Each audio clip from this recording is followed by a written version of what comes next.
ဒီနေ့ကတော့အတိညမလေးကမနေ့ပြန်စင်ကာပူပြန်တော့မယ်ဆိုတော့သူကခဏမဆလာစားခြင်းနေဆိုတော့သူတို့လုံကျွေးဖြစ်ပါတယ်ခဏလေးကိုရေအောင်စင်ကြအောင်စီးလိုက်ပါတယ်ပြီး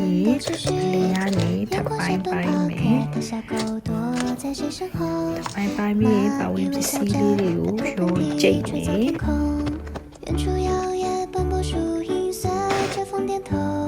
不这边礼物ပေါ်ထားပြီးစီထည့်ပြီးနာကြိတ်ထားတာလေးကိုစီတက်ပါမယ်ရှင်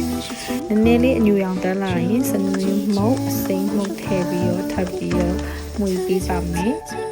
နည်းနည်းလေးနှောင်မှွေပြီးရင်စားထည့်မယ်ကြားထည့်မယ်ပြီးလို့ရှိရင်တော့